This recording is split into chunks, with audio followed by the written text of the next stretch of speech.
চলেন আজকে কবুতর নিয়ে কয়েকটি তথ্য শেয়ার করি। কবুতর আকাশের নিরীহ বার্তাবাহক। চুপচাপ আকাশে ভেসে বেড়ানো এক নিরীহ পাখি, যার মধ্যে লুকিয়ে আছে যুদ্ধ, প্রেম, শান্তি আর ইতিহাসের গল্প। হ্যাঁ, বলছি কবুতরের কথা। শুধু কি আকাশের সৌন্দর্য, না তার চেয়েও অনেক কিছু বেশি।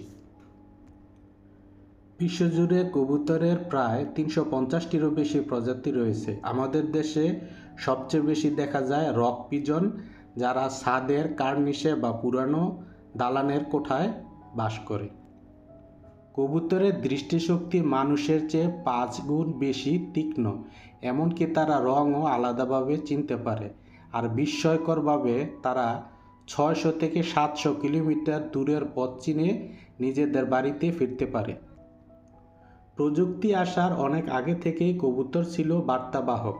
প্রাচীন গ্রিস থেকে শুরু করে দ্বিতীয় বিশ্বযুদ্ধ পর্যন্ত কবুতর ব্যবহার হতো গোপন বার্তা পাঠাতে।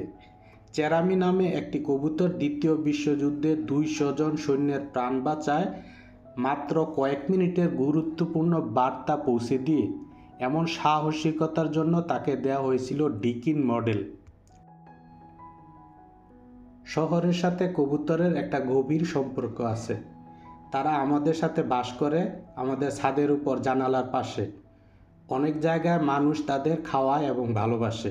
তবে সমস্যা হলো, অতিরিক্ত কবুতর কখনো কখনো শহরের সুবিধার চেয়ে অসুবিধার কারণও হতে পারে। বর্জ্য, রোগবালাই ছড়ানোর সম্ভাবনা ইত্যাদি। তাই তাদের যত্ন নিতে হলে বুঝে শুনেই নিতে হবে। বাংলাদেশে কবুতর পালন একটা জনপ্রিয় শখ। অনেকেই কবুতর পালে প্রতিযোগিতা, প্রেম বা রঙিন সৌন্দর্যের জন্য। কবুতরের খাবার সাধারণত ধান, গম, ভুট্টা ও নানা দানাদার খাদ্য।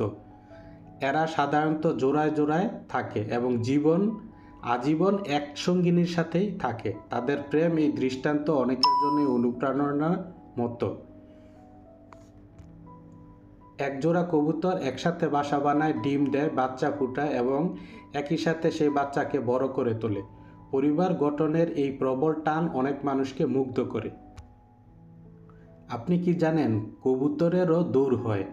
হ্যাঁ, বিশেষভাবে প্রশিক্ষিত কবুতরদের নিয়ে রেসিং পিজন নামে প্রতিযোগিতা হয়। কে কত দ্রুত নির্দিষ্ট দূরত্ব পাড়ি দিতে পারে সেটা নিয়েই টান উত্তেজনা হয়।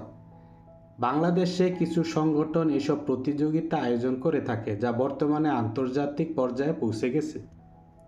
কবুতর শুধু একটি পাখি না, এ এক ইতিহাস, প্রেম বার্তা, ভালোবাসার প্রতীক।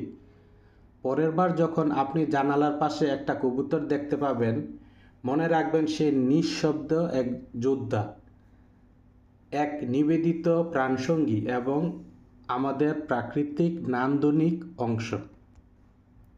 আমার এই ভিডিওটি পছন্দ হলে ভিডিওটি শেয়ার করুন, সাবস্ক্রাইব করুন এবং জানাতে ভুলবেন না আপনার এলাকায় কয় ধরনের কবুতর বেশি দেখা যায়।